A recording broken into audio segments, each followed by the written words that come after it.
Hi, everyone, and welcome to another episode of the Bielsa Ball podcast with me, Tommy Rocket. And me, Jeff Edward. Well, Jeff, how have you been since last week's interview with Jonathan Douglas? How have you been keeping?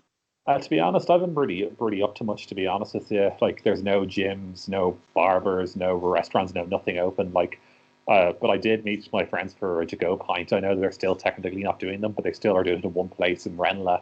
So we decided to go Guinness, and that was it. Yeah, that's well for you. Yeah, not a lot we can do in lockdown, unfortunately. You know, it's kind of work, sleep, repeat, and obviously watch as much football as we can. Oh yeah, we celebrated a birthday on Monday, and then my dad turned the big 60 on Tuesday, so we had a bit of a shindig for that. Yeah, I saw on Facebook it was your birthday. Happy birthday, marching on together. And so we had a little bit of a bubble party over there, and that was it. Leeds cake, obviously, and a bit of marching on together. But probably not as joyous in the Leeds stakes because of the last couple of results, and that kind of leads us into last weekend's match. How do you think we done? Obviously, we lost 1-0 to Brighton. A bit of a surprise change with Kiko starting goal. I know there was a bit of a rumour going around that Elland Meslier had COVID. Did he not have COVID? Why was he not playing? We'll get on to all of that as we go on in the show. But where do you think it all went wrong against Brighton? To be honest, we didn't play that much better than the previous game. It's just, we just didn't like we were kind of gelling together, if that makes sense, just kind of the way we were playing. And like nobody really was consistent in that game. Like Rodrigo missed a sitter. Like Bamford even said it himself during halftime. He should be really scoring those goals.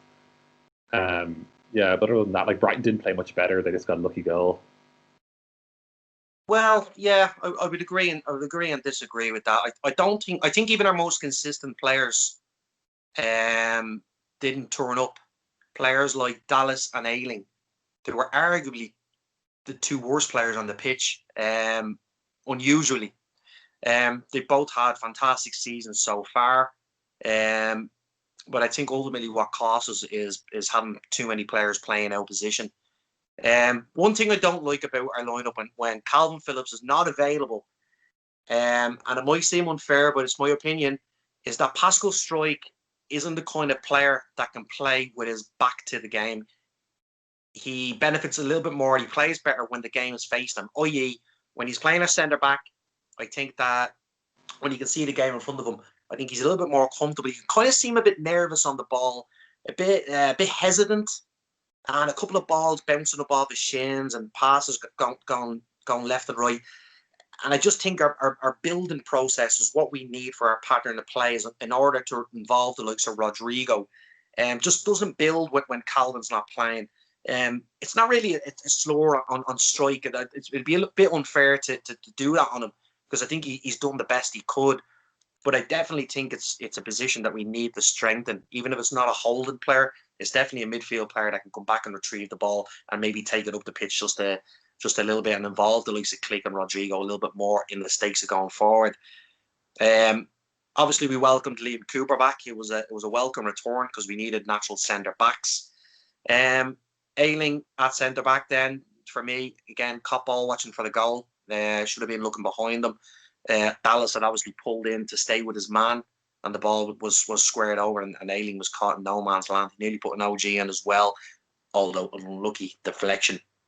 Alioski, probably, everybody's kind of favourite guy, not necessarily favourite player.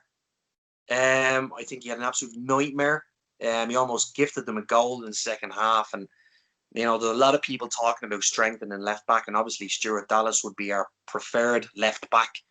And as much as we all love Alioski, there is times where he struggles and makes poor decisions. Moving up into the midfield, then Click to me looks like a player who's tired. He looks tired. He's just not as involved or as precise as we're used to seeing him. And I think the concentration levels and the responsibility on his back, especially with Calvin not playing, is starting to get to him a little bit. Some wide players, they had a couple of decent moments in the game.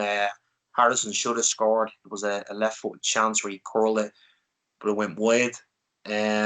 Rafinha, again, like we said in the last couple of weeks, a player that looks like he's going to do something, but rarely does it. Bamford had a decent chance then, but got very little supply. But that was it. Keego came in and goal. Didn't have that much to do. He looked quite demanding actually in his box when he came out for a couple of crosses and corners and stuff like that. And just when you think that's it, the Keego nightmare is starting to maybe build in confidence a little bit. They have a quite routine shot, and he has to make 2 saves because he fumbles the first one, and you kind of go, it's just that little bit of confidence from a fan's perspective that we want for Keego. We all want to wish him well. We don't want him to be making mistakes as fans, but unfortunately, he every time you build up a bit of confidence, he seems to knock it back down again. And then they obviously got the early goal, and we just never really recovered. Like you say yourself, very similar type of performance, a bit of a lethargic, tired-looking performance, a bit like Crawley. Although we lost against Spurs in the previous game, we had like a record number of shots against them, but we just didn't create enough chances. A very un-Leeds-like performance, from what we're used to under Bielsa. Yeah, but like Keego did do a good job. Don't get me wrong. In the last game, like he did, as he said before, he did come out to some of the boxes. But with him, he could make a couple of good saves and make huge errors and standard saves as well. Yeah, well, that's kind of classic Keego, isn't it? Don't forget that he played in goal for about 30 of the games last season when we won the league, and people tend to forget about that. He made a lot of important saves and a lot of important interceptions from crosses and so on throughout the season, which is a huge contribution as to why we won that league and got promoted. But unfortunately, you have that mistake and the very memorable ones that stand out. Obviously the playoff semi-final against Derby, and the week before he done it against Ipswich, and a couple of months before that he came out and got sent off against Sheffield United in a crunch game. But I'm all for redemption and somebody getting in to seize that chance to redeem themselves, and I think he did a little bit from what he had to do. Like, you couldn't put the goal down to Keego whatsoever. He could have had Buffon in goal, and he couldn't have been able to do anything about that. Yeah. But that kind of moves us on to like, where do we go from here? Jeff, you're our transfer rumours specialist. Yeah. What are people saying? What's in the pipeline? Well, I just read online there that there's a possibility that we're going to Ryan Kent again, which I don't see happening, to be honest with you. I put it on the Irish Leeds fans group page, and this is what people said about the possibility of Ryan Kent coming to Leeds. I'll just read them out here. One guy wrote, "No Scottish player be good enough for the Premier League, not good enough." Is he Scottish though? Is he not? No, it's like what I meant by that. No, like kind of in the Scottish League, no one in the Scottish League be good enough to play in the Premier League. That's what he was saying more or less. Mark Viduka. That's the 2 words I'm going to say. Yeah, there's a couple of the comments. And what else? No thanks, no. Sorry about this. I'm just reading down the comments to a few one. Going backwards, if this happened. Ryan Kent, really? Yeah, someone said that. I think Ryan Kent would be a terrific signing for us. Unfortunately, Rangers doing so well. What 20 points clear Celtic at the moment. I can't see Stephen Gerrard weakening his squad, and that's what he'd be doing considerably if he did lose Ryan Kent. Like, I don't buy this. Every player in Scotland is not good enough to play in England because they play in Scotland. That's ridiculous. That's a ridiculous statement. There's been so many players come down and make the transition fairly easy. Thinking of the young left back from Arsenal, he's had quite a good season. Is it Tierney? Is that his name? He's had a really good transition. Then you look at Kemar Roofe. Kemar Roofe is scoring goals up in Scotland. He scored goals in the Championship, and you kind of put him on a level par with quite a few players that has probably come up, say Fulham strikers, or maybe even Ollie Watkins or something like that. So I think Ryan Kent would do a real job for Leeds. It'd be a really, really good signing. I know we tried to get him in the summer, Whether we go back chasing the same shadow again is another scenario. Steven Gerrard did say at one point that he wasn't for sale, but he did say later on in the exact same interview that everybody has their price. So who knows? Yeah, but like another thing, would he he's playing he's playing Europa League football? Would he want to come to Leeds because he might want to play in Europe as well? Absolutely. Everybody wants to play Premier League football. Playing in the Scottish Prem is a great honour. I'm sure. And playing in the Europa League as well, and quite possibly Champions League next season, is obviously going to be a huge deal breaker if that's what he wants. But also, you got to look at the opportunity of coming in and playing in probably the most exciting team to ever be promoted into the Premier League, playing under a manager like Marcelo Bielsa. That's going to be a big lure for Ryan Kent if the decision is in his hands, which I don't think it is at this moment of time. He's only fresh off the shelf as well. Like, he's only with Rangers a short time. Yeah, as well. Like, Ryan Kent be more of a winger. He wouldn't really be like, we're kind of like, unless someone like Tyler Roberts leaves or Costa leaves, then maybe we'd go in for Kent. But I don't really see it happening. Yeah, there's talk about Tyler Roberts leaving, and I know we've touched base on this before. A lot of people from the comments that I've been reading on our social media don't think that Tyler Roberts is Premier League quality, and perhaps they have a point. Perhaps another unfair assessment is the fact that he's been playing in a number 10 role, which isn't necessarily his out and out position. Saying that, if we were to hit a crisis of strikers, where God forbid Bamford and Rodrigo were both to get injured at the same time, like what happened with us in centre half, we wouldn't have a natural striker to go in and play in there. And we've all seen the Crawley match where Jack Harrison slotted into the centre forward position, and I've seen him playing there a couple of times. It just doesn't work. He just doesn't have that. Just doesn't have the natural position of a centre forward, a lone centre forward. Maybe if you're playing two up front, but definitely not on his own in the Bielsa style of play. Helder Costa, I don't think Helder's going to go. I think he's hit a really poor patch for us. Wolves must be licking their lips at the 15 million that they've gotten for him, as well as the money they got for Barry Douglas. And, in a sense, from what we've seen of Helder Costa, I know we've talked about we haven't seen the best of Rodrigo, we haven't seen the best of Rafinha, but Helder Costa has been a very frustrating player you want to do so well, because 15 million for Leeds when obviously when we agreed the deal at the beginning of last season, and that pre-season was so exciting to spend that much money on a player, and he's shown glimpses. He got quite a few assists last season, but again, I don't think he showed 15 million worth of winger so far. Don't think we'll get rid of him, but he seems to have slipped down the pecking order with Pavetta. Seem to be preferred on the wing from a substitution perspective. So who else are we linked with, Jeff? We're linked with a few people. I was get the list here. Sorry. Obviously, this is a rumor mill. We don't know. This is rumor mill because I did a lot of homework today, so I'm just getting up the rumor mill from the homework I did. Homeschooling today, Jeff, was it? A bit of homeschooling, yeah. Another one on our list, which I don't think is going to happen, we probably couldn't afford him, is Josh King from Bournemouth. Like, don't get me wrong, I take him, but realistically, it's not going to happen. Bournemouth would probably want at least 30 odd million for him, I'd say. And whether we'd have that to spend on, like, with the money we already spent already, would we have it?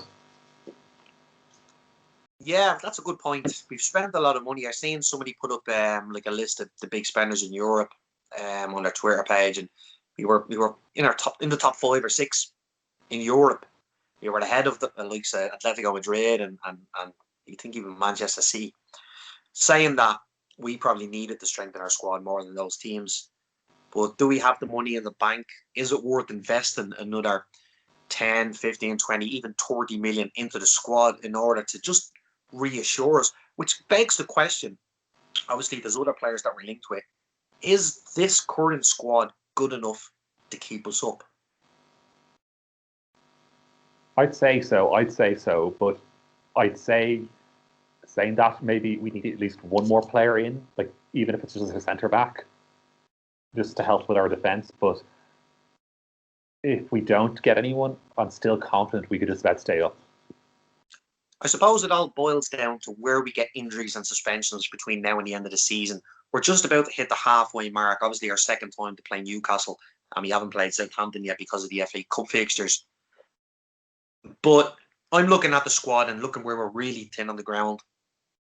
Midfield, central midfield being one of them. Calvin Phillips, Matthias Klick, probably the only two natural central midfielders that we have in the squad at the moment, excluding Jamie Shackleton, who can play there but would be largely inexperienced, especially in the Premier League, and Pablo Hernandez, who's 35. I definitely think we need to strengthen in central midfield. We've already had a defensive crisis, and they've been makeshift defenses so far, but we've coped because we've had the players who can be shuffled around, bringing Alioski into the starting lineup, putting Dallas to the right, Ayling to the centre. We've had something like 11 combinations of centre back this season. Pascal Struijk obviously has come in and done somewhat of a job, but I'm not too sure that if we got an injury crisis in other positions, i.e. centre forward, if our goals dry up in that division, we've been very lucky at the moment that Patrick Bamford has hit the ground running in the Premier League. I think if our goals dry up, our points will dry up. And obviously we need another, 17 points to hit the 40 mark. I'm optimistic. I'm not bringing things down, but I'm being a little bit realistic. I definitely think that we need to strengthen our side. I would be looking at bringing in a midfielder and probably somebody else who's capable of scoring goals.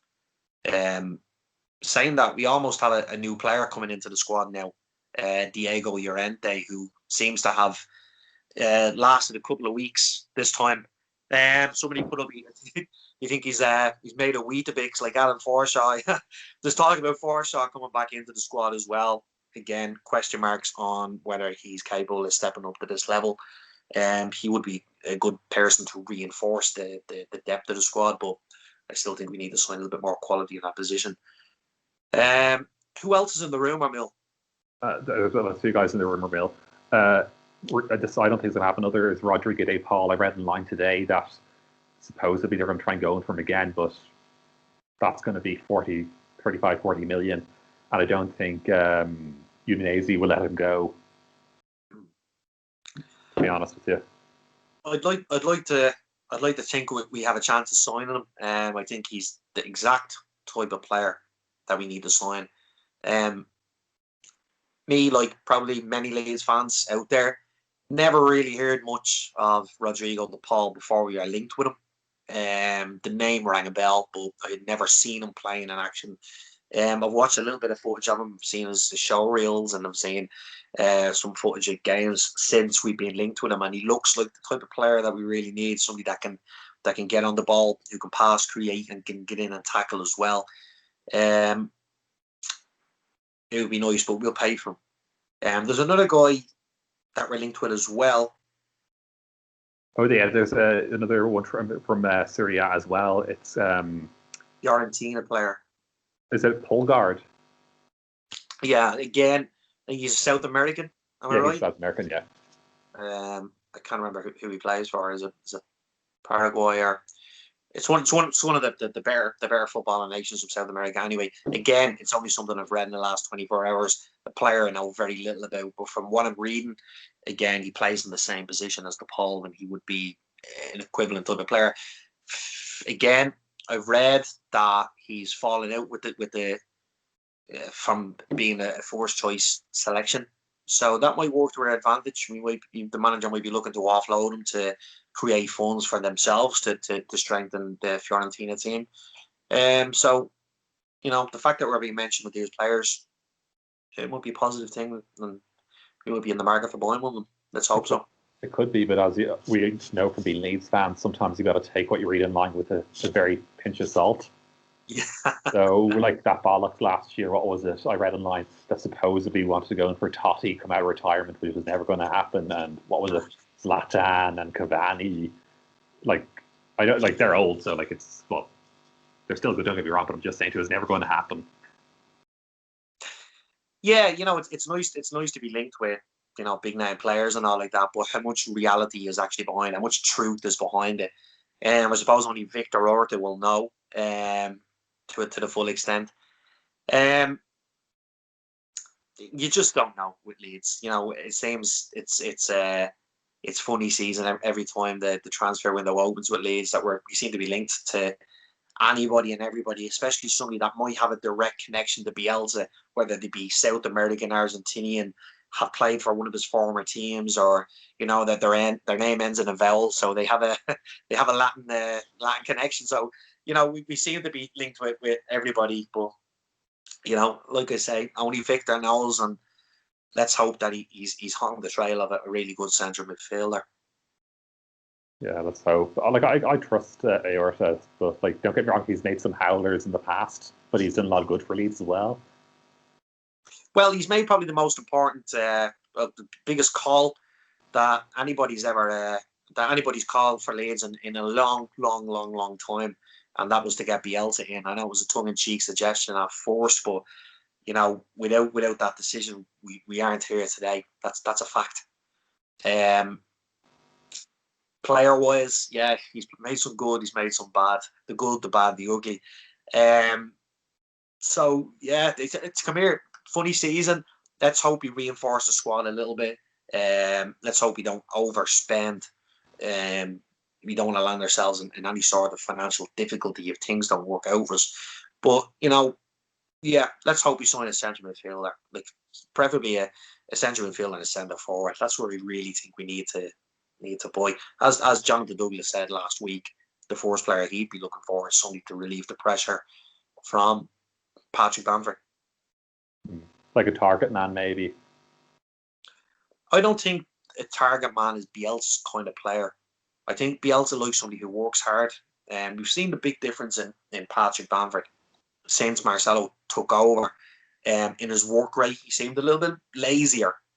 I won't say lazy, but he didn't work as hard at first. You can see how hard he works now, and the payoff is 10 goals in the Prem before the halfway mark. He tends not to go for big aerial players who are good in the air, players who are 6'3", 6'4". He seems to like the smaller guys. Now I know that can be to our detriment at times, especially from set pieces, defending set pieces, and even attacking set pieces. We don't score an awful lot, and we concede quite a lot. So maybe a centre forward would be good for us. A Chris Wood type player, for example, or a Lee Chapman to go back even further for the amount of chances that we create. But I think that Marcelo likes that front player to close down and to stop the play from their defence almost. So I can't really see him going for the target man. I just don't think it's the Bielsa way. Yeah, because the one thing about us, even last year, we scored, I think, 1 goal all season from a corner, should I say, and we conceded a ton from conceding corners, etc. So, I think it was Tyler Roberts that scored the header against Charlton, and that was our only corner goal of the whole season. Yeah. Well, yeah, you're probably right. There was a couple of goals scored kind of from second and third balls from corners and stuff. I think Liam Cooper's equaliser against Brentford was from a corner, and Ben White's volley. Oh yeah, that was a wonderful goal. Ben White did very well there. But yeah, we're talking about force balls from corners, so direct headers or direct volleys are. Yeah, that's what I meant. Yeah. We do struggle there. I'd love to know. Some teams seem to have set piece coaches. I'm not too sure if Leeds actually have one of them or not. Marcelo calls all the shots, but it'd be interesting to know exactly what the instructions are from set pieces, because since the criticism seemed to kind of build momentum about how poor we are from set pieces, you've seen Islam Meslier coming for a lot of balls. Now I know he's had a couple of flaps. He nearly gave away a penalty against was it Burnley? Arguably could have been a penalty. I didn't think it was, but Sean Dyche did. So I don't know. Where do we strengthen from set pieces? Do we need a set piece coach? That's a fairly valid argument. Yeah, to be honest, we could have a set piece. Is it confirmed we don't have a set piece coach? Is it? I'm not sure. It's just kind of something that popped into my head there while we were talking. I'm Off the sure cuff. we do. I'm sure we do. Or we like, or does he call all the shots? But I'm sure we do. Should he be sacked? That's my question. Because No, we no, no, don't. no. I know our set pieces defensively have improved slightly, but we haven't scored in 3 games now, which can be considered a little bit worrying, especially considering we've now played against a League Two team and we've played against a team who's fighting relegation, and we haven't managed to you know break the barrier scoring a goal. So I think that's a little bit worrying as well. So there's a lot of questions to be answered. Another thing I'd like to talk to you about, Jeff, is the VAR, right? So we seen Manchester City last night score a goal, and the player was about 15 or 20 yards offside when the ball was played forward. Now, what they're saying is that the Tyrone Mings, they have some sort of expression, but essentially he touched the ball, so he brought that player into play from there.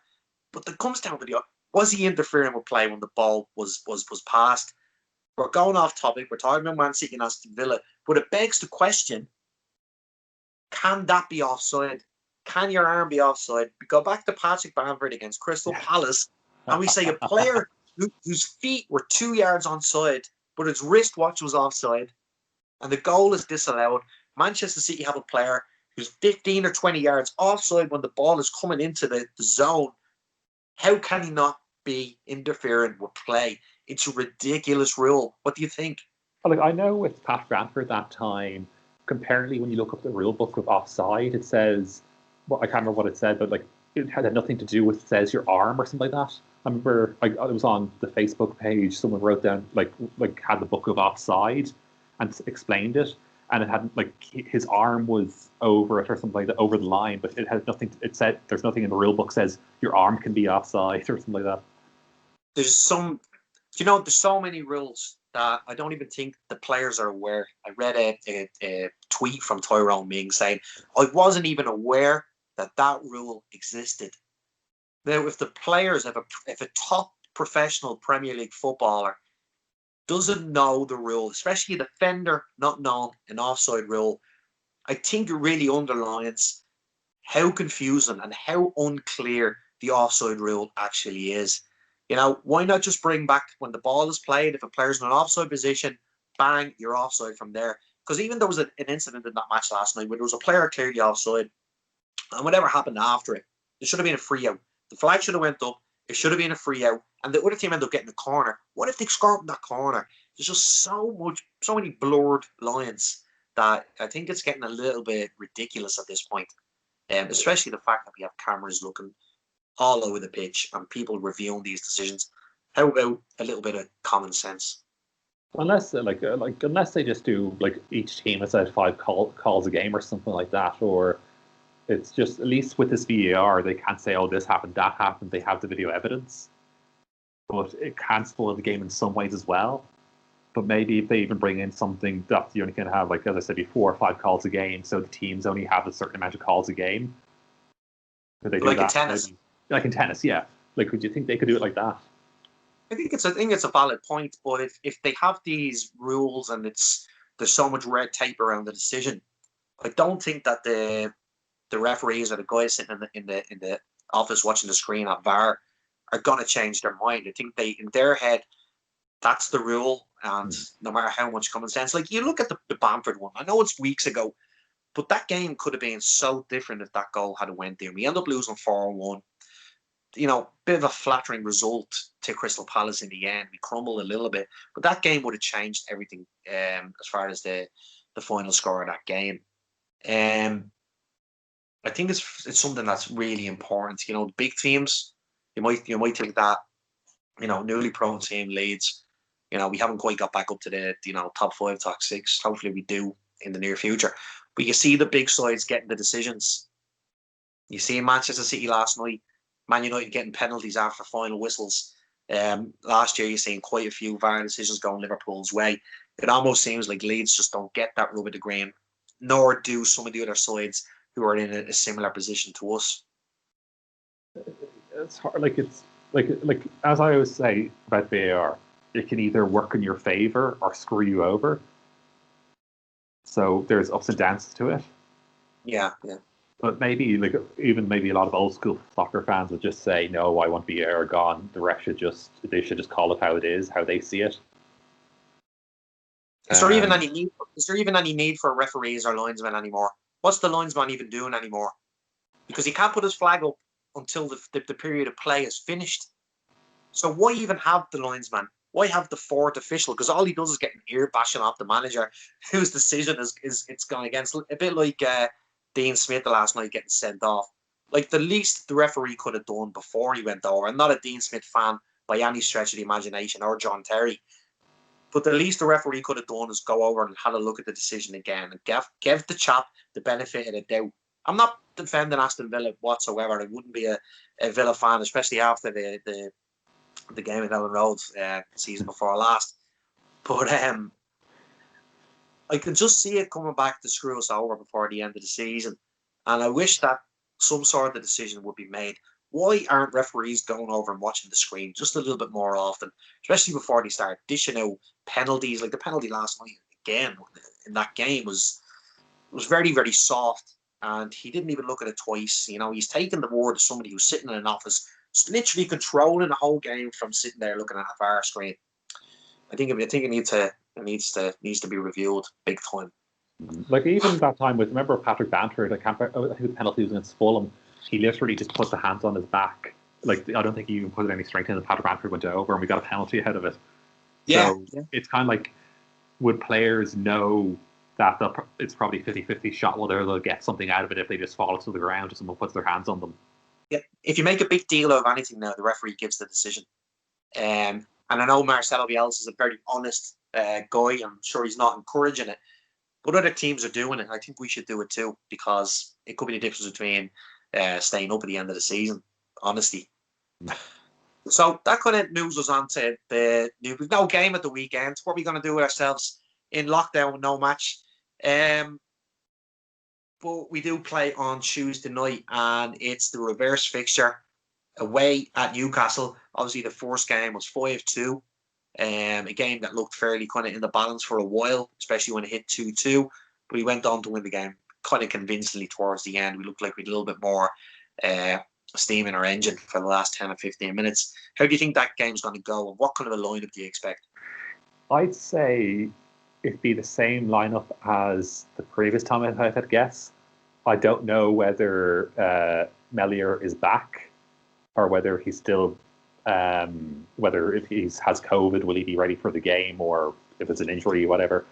If Kiko's playing, I'd be a bit worried, because especially with set pieces of Andy Carroll and Kieran Clark are there as well, because as you know, they're big guys, so they're good at set pieces. So that's what I'd be worried about with Kiko, whether he'd come out and make an error. Yeah, well, I don't know. Nobody knows really where Meslier is at the moment, fitness wise.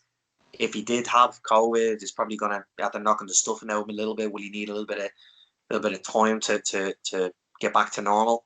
Saying that there's 10 games in between the Brighton game and the Newcastle game. Plus, there was a bit of a rumour a few days before the Brighton game. So hopefully he's hit that 2-week mark by the time the Newcastle game comes around.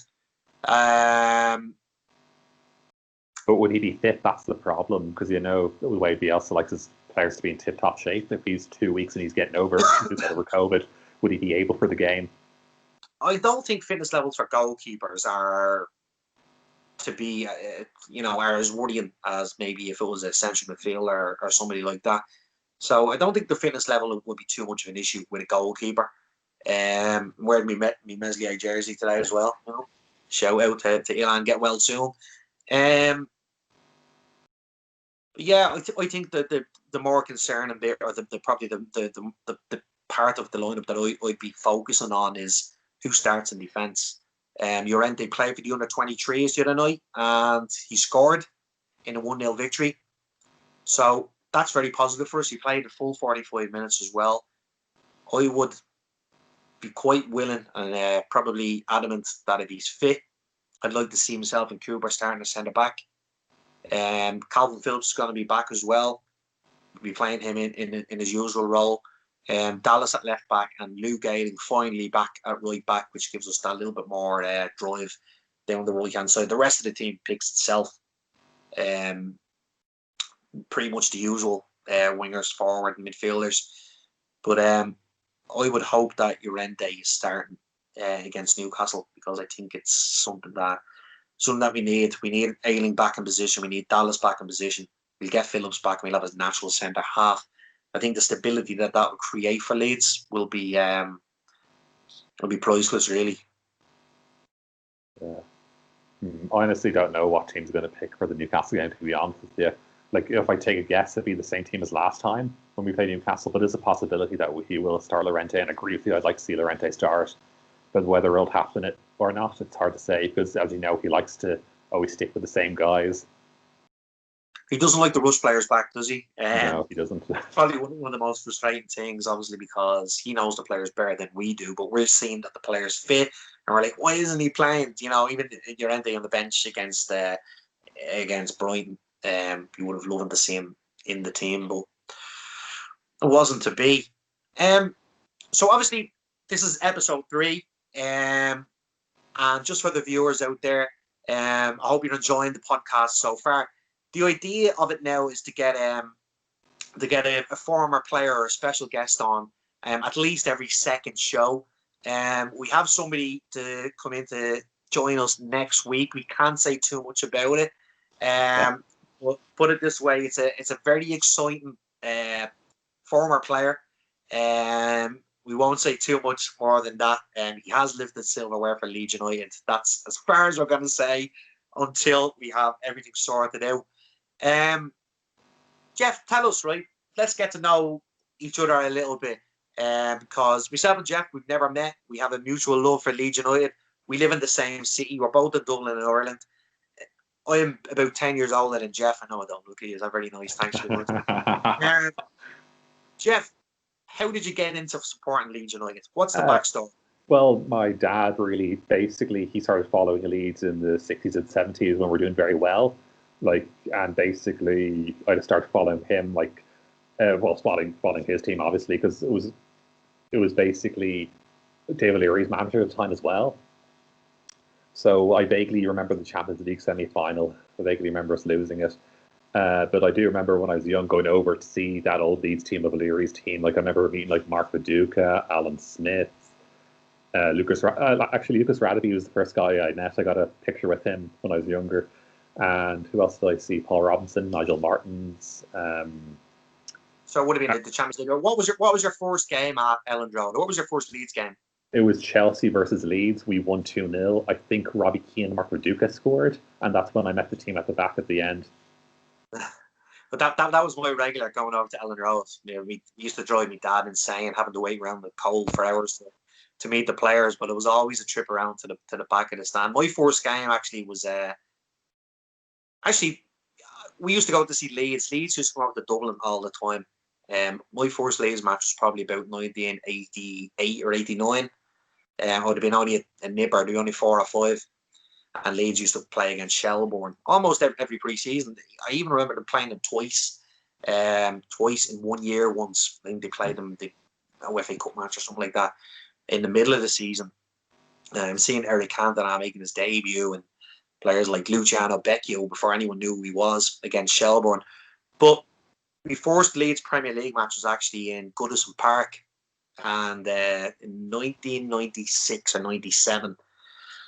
And it was a bit of a, we used to go over with our football team up every Easter over to see a game. We'd go to Liverpool. Obviously, there was players on our team who supported whoever the big teams were at the time, Arsenal's and Liverpool's and Chelsea's and Scunchester and all that gang. But we got really lucky in about 96, 97 because Everton were playing against Leeds. So I was like, yes. So we got tickets in the Gladys Street end of Goodison Park, which is the equivalent of the Leeds Cop at the South Stand. It's where all the nutcases go. And we were all warned, don't wear your jerseys, especially you, at me, knowing how big a Leeds fan I was. And Leeds that season had Packard Bell jersey. It was yellow away kit, and a number 5 Radaby on the back of that. Radaby got sent off. It was a nightmare of a game. And as the game went on, we had a club tracksuit on, and the jersey came gradually out. And I was sitting there, and there was an opportunity for Leeds. We were sitting behind the goal at the corner flag to the right, so the goal was over to our left hand side.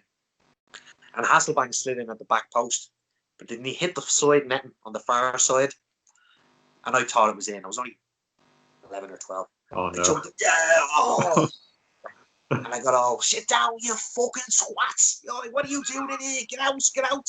Oh, the scouts was going mad at me. And then I got the dig in the show. Put your tracksuit. You were told about that jersey. Put your jersey back on. Or your track top back on.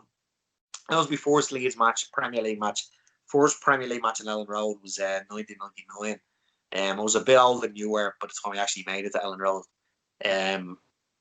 Leeds and Forest 3-1 we won. Alan Smith, Jimmy Floyd Hasselbank, and I think Ian Hart got a free kick. We went 1-0 down that day. And Pierre Van Hooydonk was playing for Forest. That was my first match. Similar to you, actually. My dad's a Leeds fan as well. But saying that, it would have been very easy to go off. All my mates were Liverpool fans.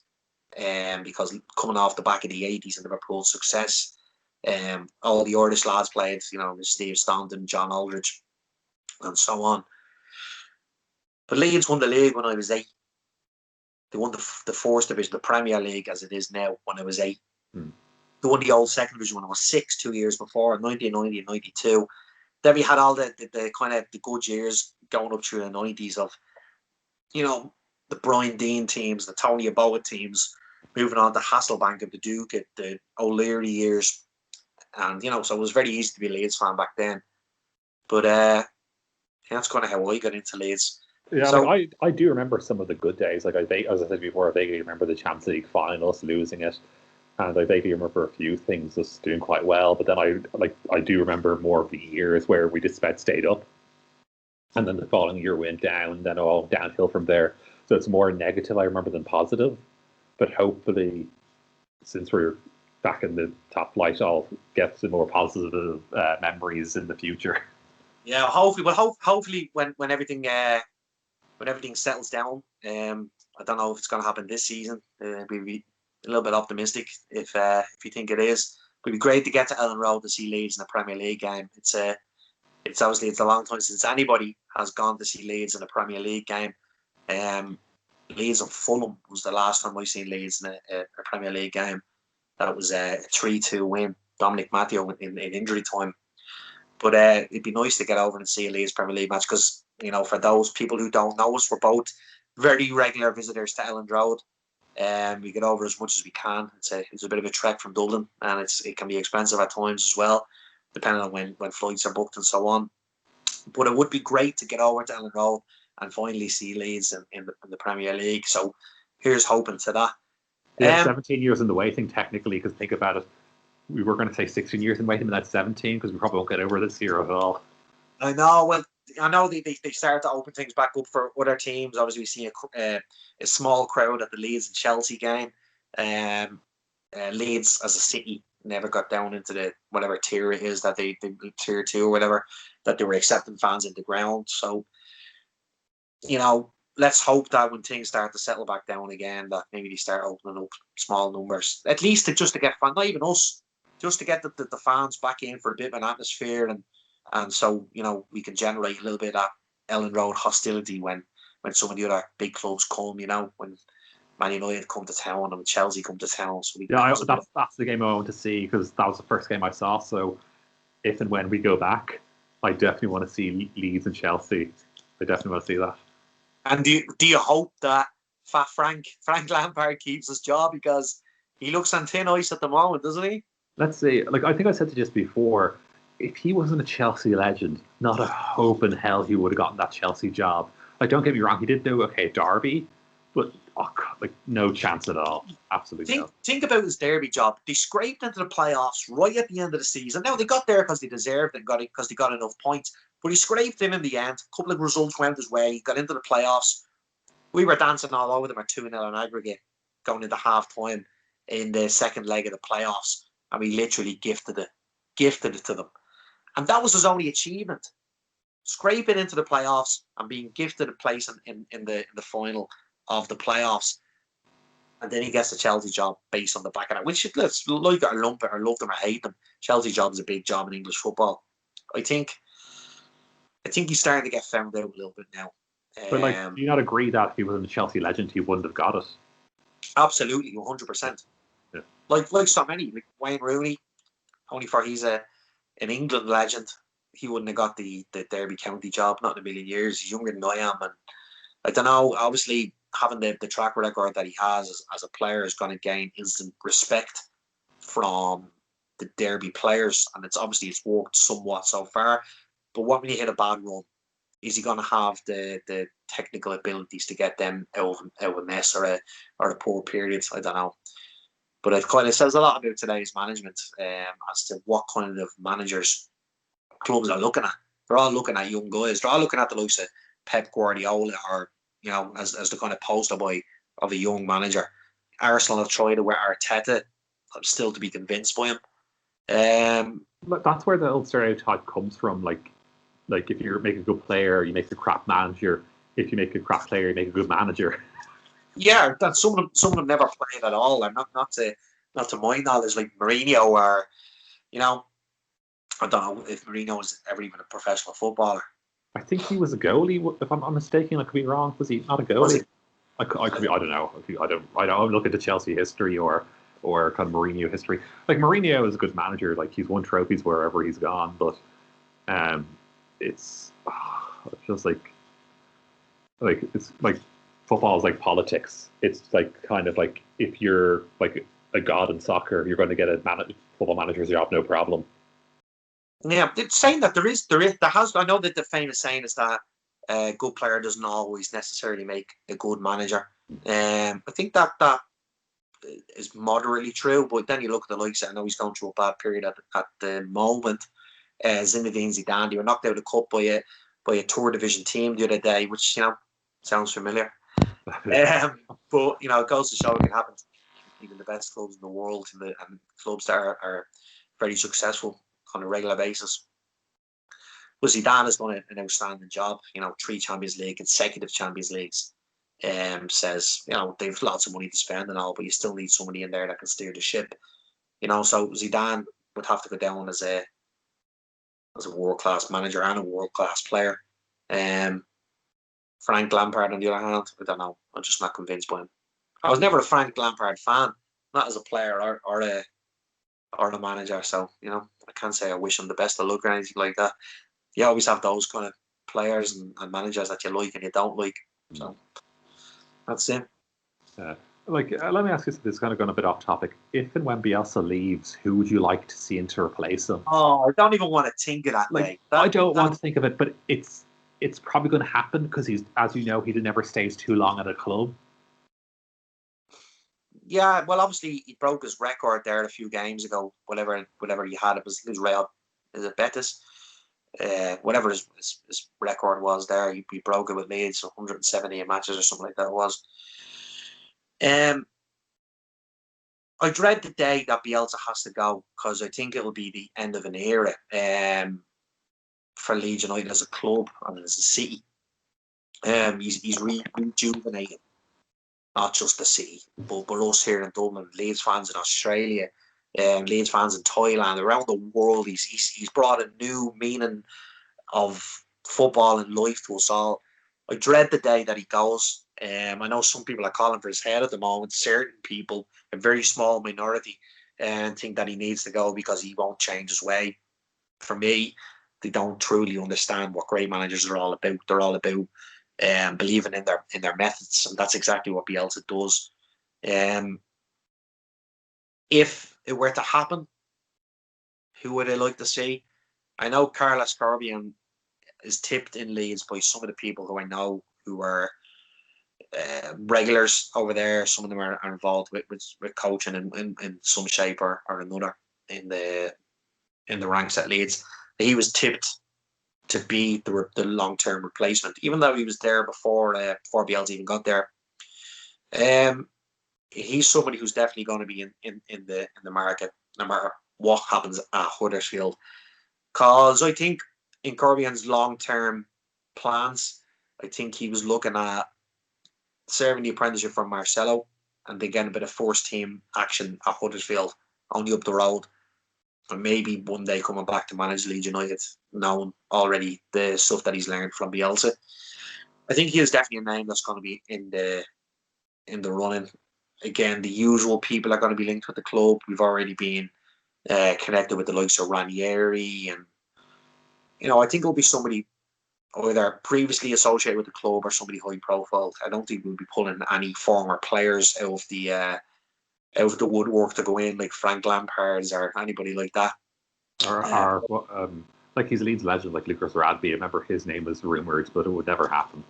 He's not a coach. You can tell Lucas Radby is a club legend, but he's not involved with anybody at the moment. He hasn't done anything. He retired 15 years ago, maybe more, and he hasn't done anything of any real note in the coaching world.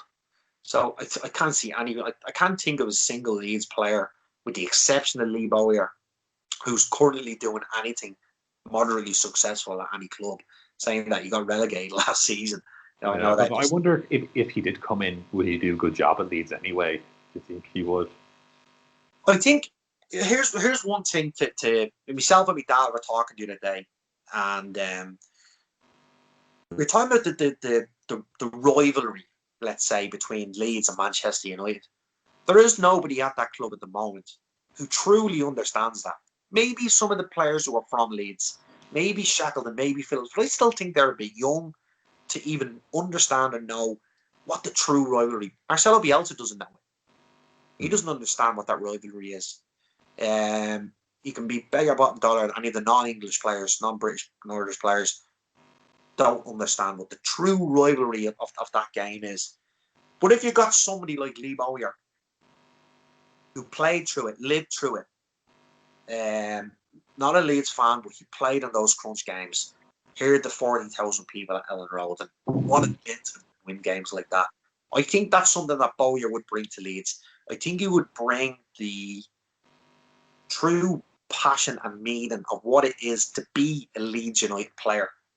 I don't think we have that at the moment. And if I was to pick one criticism of Bielsa, not that he could do anything about it, all he could do is research and so on and so forth, but I would love somebody at the club, with Bielsa even, bring Bowyer in some capacity, or somebody like that who truly understands that meaning. I can give a team talk before the game, not just a tactical team talk and a patterns of play team talk, which is important, but somebody who can get in and motivate and build up for these big games. I would love for somebody like Bowyer to come in that kind of capacity at Leeds.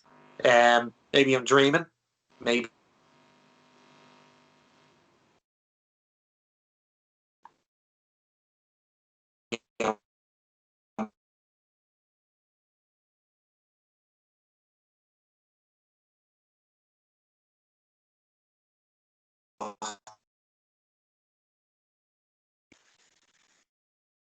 Are we there? Sorry, you. Yeah, sorry, I got a call on my phone there. I got cut off. Sorry about that. I'm using my phone today. So I suppose. It stopped recording, did it? Oh no, sorry, didn't. Sorry. No, still there. So I suppose that after that little bit of a glitch, we'll probably call it a day on this podcast. So it was nice talking to you again, Jeff. Yeah, same to you, Tommy. So obviously with no game this weekend, we kind of went off topic here and there as well. Again, mostly Leeds United related. So we would love everybody if you could spread the word to get out. We're building up the Bielsa Ball podcast. We're building it from here.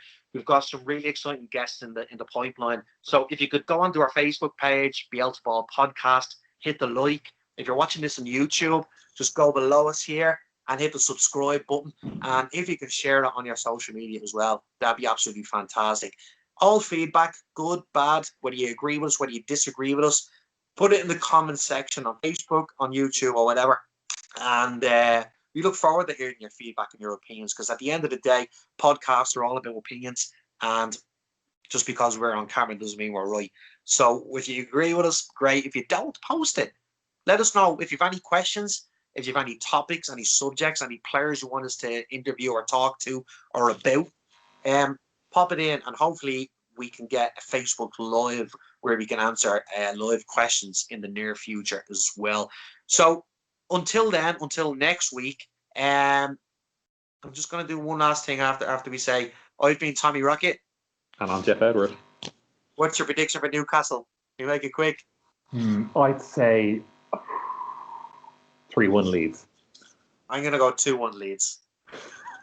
Right, that's all we have time for. So until next week, keep marching on together. Super Leeds.